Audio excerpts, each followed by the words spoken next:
Midday in Douala, Cameroon's economic capital city. Ladies and gentlemen, thanks for joining Equinox Television. We're on to the third and last edition of our bilingual newscast for the day ends. The first part is in the French language with Julien Bert-Bissay. Julien Bert-Bissay, good afternoon. Bon après-midi à vous, Formi Armstrong Sanda. Mesdames et messieurs, bon après-midi à tous et merci de choisir Equinox Télévision pour vous informer. L'Union générale des travailleurs du Cameroun entend faire grève dès le 1er février prochain.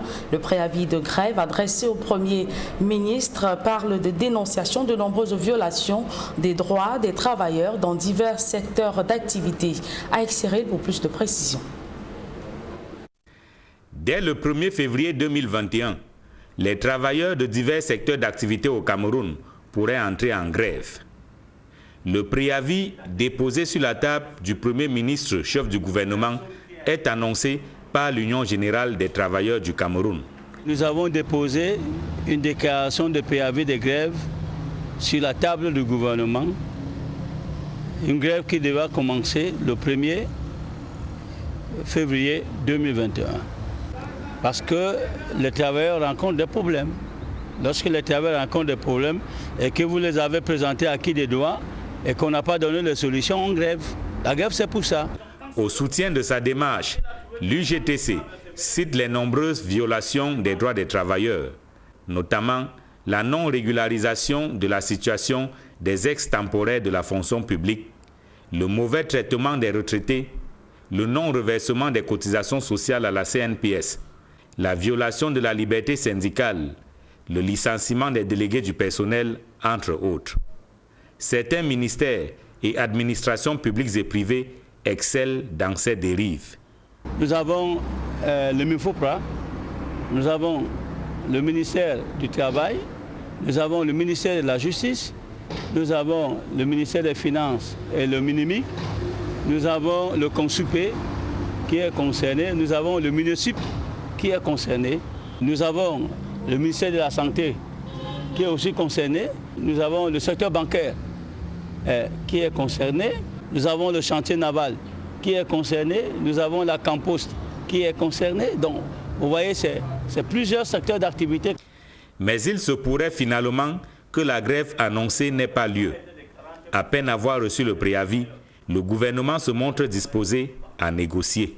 Nous commençons à avoir les appels du gouvernement qui nous demandent de leur donner un moratoire pour qu'on puisse s'asseoir et voir exactement ce qu'il y a lieu de faire, mais qu'on prenne en compte que nous sommes en train de recevoir les étrangers au Cameroun et il ne faudrait pas mêler les étrangers à nos problèmes. Y aura-t-il finalement grève dès le 1er février prochain? La question est étudiée par le Conseil de l'Union générale des travailleurs du Cameroun.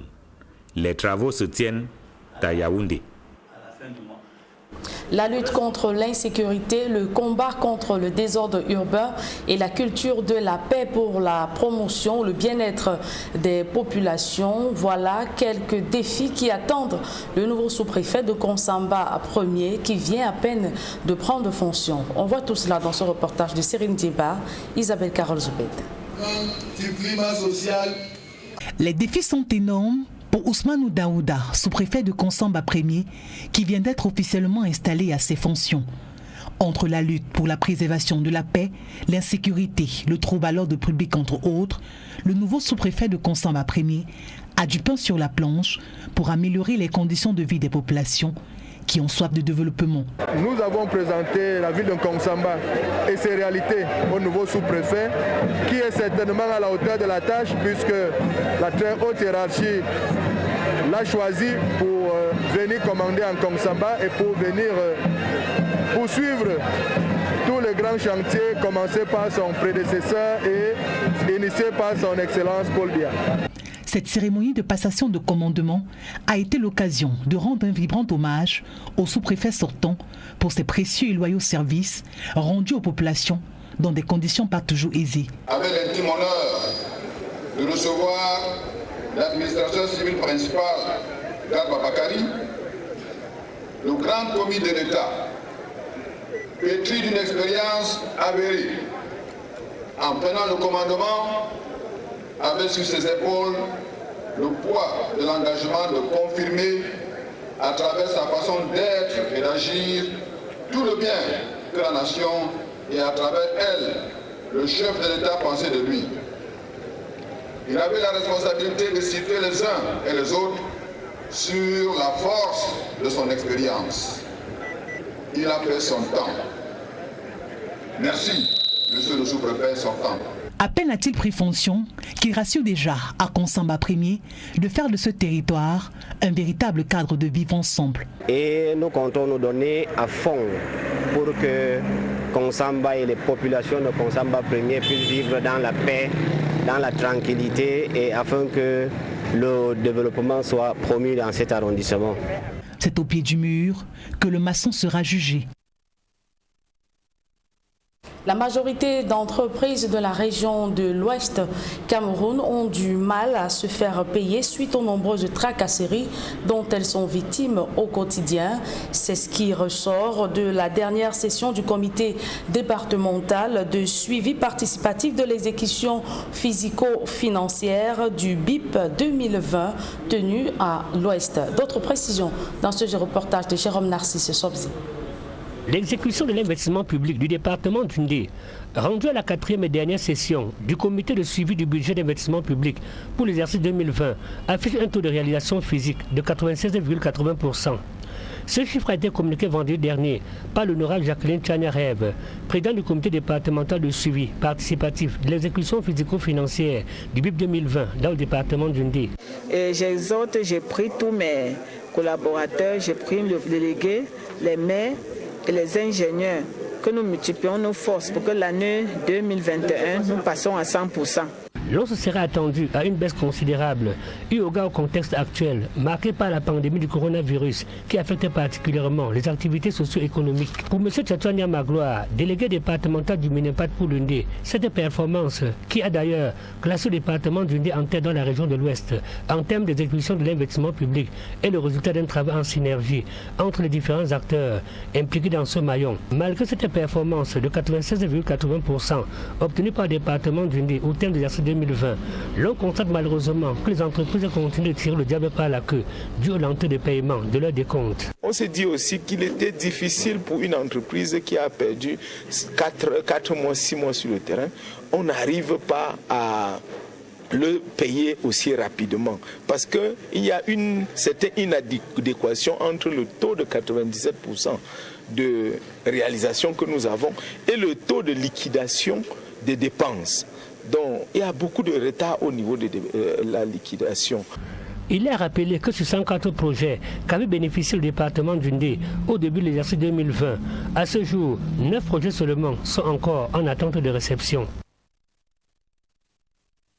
Bientôt un complexe militaire des invalides fonctionnels à Yaoundé.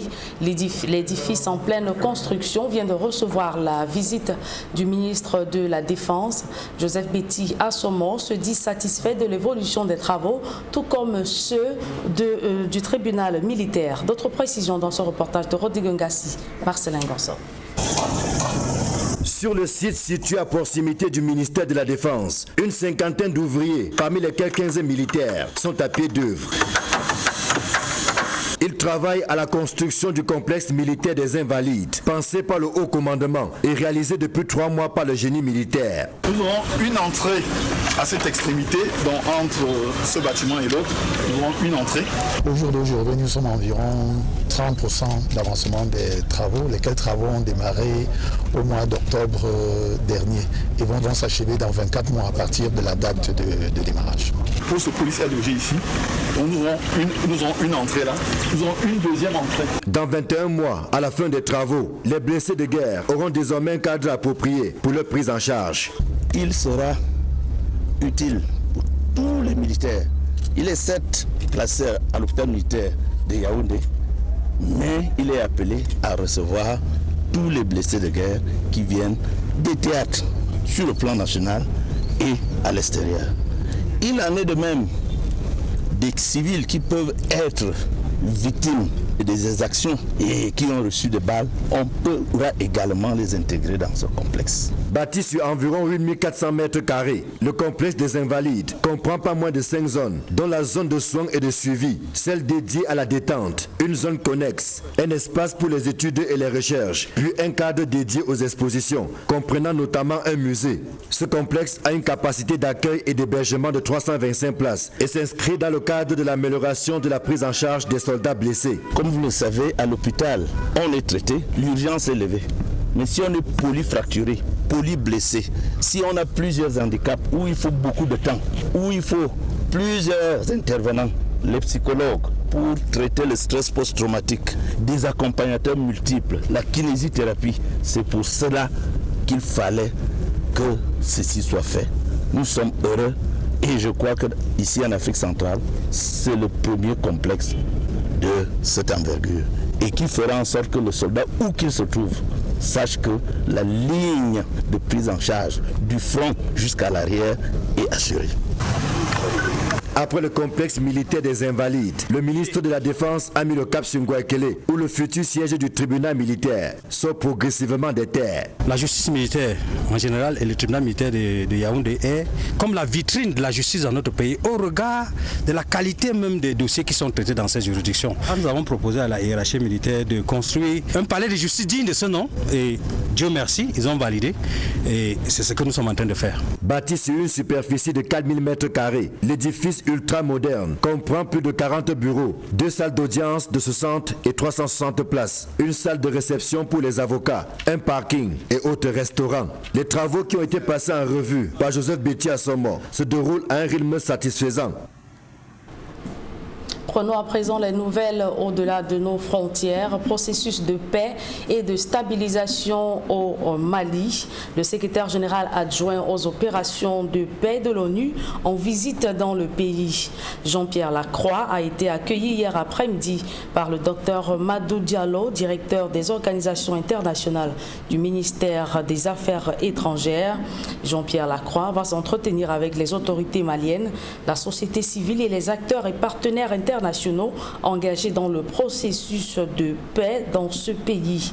Cette visite, il faut le rappeler, intervient quelques jours après les attaques qui ont coûté la vie à 5 casques bleus les 13 et 15 janvier dernier dans la région de Tombouctou et à Tessalit. Voilà qui met un terme à la première partie de ce journal. La seconde est en langue anglaise avec vous, Formi Armstrong Sanda. Good day once again. Good day once again, Julian Bertebisai. Good day once again, ladies and gentlemen. Thanks for joining us in the second segment of information. We begin on a sad note to say that the weekend was a deadly one on the National Road number 3 linking the cities of Douala and Yaoundé, the economic and political capital cities of Cameroon. Yesterday, Sunday, January 17, 2021, 5 persons perished in a road accident at a locality known as Bombetou on the Douala-Yaoundé highway. They were involved in a road accident that saw 3 persons killed on the spot. 2 other persons who later died in the hospital after sustaining serious injuries from the accident. The accident occurred at about 4:30 p.m. at Ekombetu on the Douala-Yaoundé highway.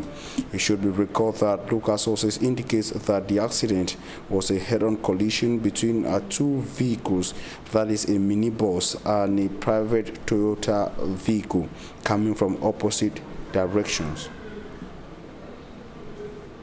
And still on the National Road number 3 between Douala and Yaoundé, and still yesterday, another accident occurred after just a few hours after the first accident that saw 5 persons killed.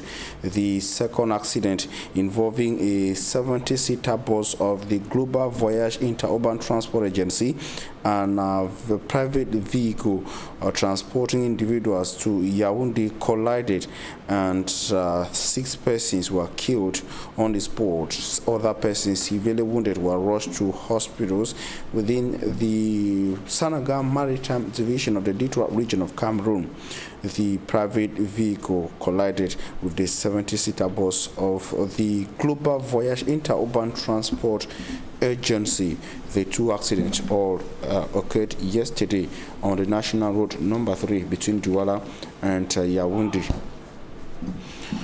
And now we take you to the Douala 4 subdivision, where thousands of internally displaced persons from the Menchum Valley division of the Menchum Valley subdivision of the Menchum division, Northwest region of Cameroon, are currently living under deplorable conditions. Some of them lack access to basic social amenities, and some even do not have food to eat.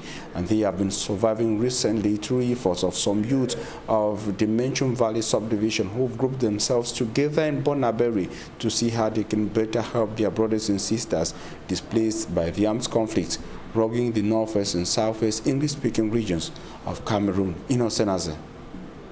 Just like in other communities in the crisis-stricken Anglophone Cameroon, youths in Mukuru village in Menchum division of the Northwest region are most affected by the 4-year-old armed conflict, with the COVID-19 pandemic adding salt to the injury. Right now I'm speaking to you, the youth of Mukuru are running away out of the village, of which most of them are having hectares of farms and cocos and the rest, but they can't sit there because of insecurity, because of innocent killing. And so many of them ran to Douala like IDPs, and they are unable to cope because of the difficulties like schooling, feeding, housing. All those things is very difficult for them. COVID-19 has come and worsened the issue that has made us not to even have what to eat, not to talk about the IDPs that are here. More youths keep fleeing because of the unassuring security situation back home. To be very frank with you, I'm unable to reach the village because of the crisis that is going on. The village is almost empty. They are burning houses down, bushes everywhere now. People are running out just because of the crisis. They had to kill one young guy, and the people have to start running again back out of the village. Clustered and idle in their numbers in Bonaberry, Douala 4 subdivision, their siblings who form a block for all, Aku Youth and Development Association, Ayada Bonaberry with other branches in the Littoral region and Southwest region, today stand firm to wage war against the ramifications of these cankerworms eating deep their brothers and sisters. We are coming up with this launching of uniforms and fundraising in order to see that we can raise some money to go into agriculture, to go into craftsmanship, to train some of the IDPs that are here in order for them to have some income generating activities so that they can have something to eat and they can have something to also feed their families and their children. If the Aku youths battle to reshape lives of their kind, community leaders in Mukuru village and most especially the Cameroonian government must unfold arms to support initiatives and ensure their motherland and those of others in the northwest and southwest regions are prepared for their safe return. The youth are pleading with the government to see how they can sit on the table to negotiate and bring peace to the northwest and southwest region. That also is going to affect the Mukuru village. We are also pleading that if the government can see into the aid, I can see into some of these our income generating activities that we are going into, like agriculture. We see how we can buy seed and the rest, and to see how we can also help the IDPs that are here, and to see how we can teach peace. Since its creation in 2004, 12 years before the Anglophone crisis, the Ayada stands firm on the foundation of peace and patriotism. And inhabitants of the town of Manfi in the Manyu division of the southwest region of Cameroon say Manfi has been abandoned. They say Manfi lacks basic social amenities ranging from access to portable drinking water, lack of access stretches within the town of Manfi, and that of electricity. And recently, the first ever solar boreholes were inaugurated within Manfi. The solar boreholes were constructed by an elected official, as reporter Derek Jato tells us from the southwest. This historic town of the southwest region called Manfi is still very thirsty, even in this age. the precious liquid water is absent. To have water to drink is a problem, to have water to wash clothes is a problem. The population of Manfi has been suffering for quite some time because of water. When I came here for the campaigns, and I realized that for those 3 weeks, there was no water, there was no electricity, there was no network. We know the power, the populations of Manfi have been going through due to irregularities in the distribution of potable water and electricity.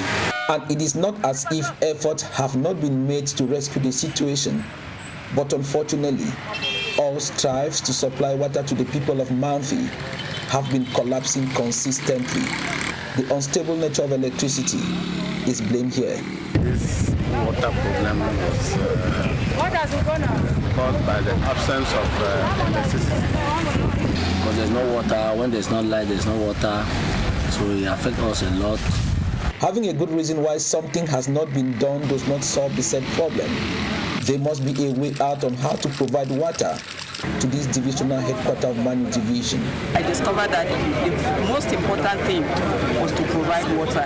And with the micro project resources that were provided to us at the assembly, I thought that the first thing was to start with Manfi. And today a solar borehole is inaugurated. The power needed to generate and distribute water will be supplied by the solar panel. And the borehole is donated by Honorable Dr. Ebanga Agbontui Johanna, CBDM Member of Parliament for Upper Bayang and Manfi Central Constituency, who assured the population of Manfi that this is just one of the many projects in the pipeline for them. Senior Divisional Officer, I donated this water to your community and as a representative of the Lagos State, I hand this to you. During his inaugural speech, Umde Joseph, the Senior Divisional Officer for Manu Division, thanked the Member of Parliament for bringing life to her people and calling on other elite and politicians to do same.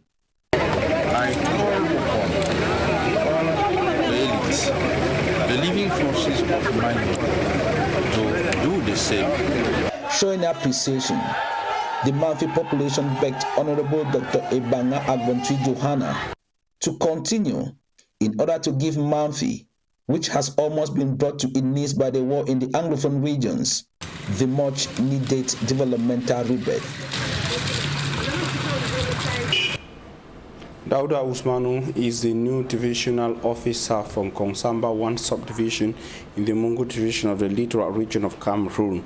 He was installed in his function recently by the senior divisional officer for the Mungu division, Yves Bertrand Njana, who reminded the new DO who is coming to an area that he qualifies as full with a lot of challenges, that he will have a heavy task ahead of him, that of insecurity, urban disorder, and youth delinquency, and many other challenges.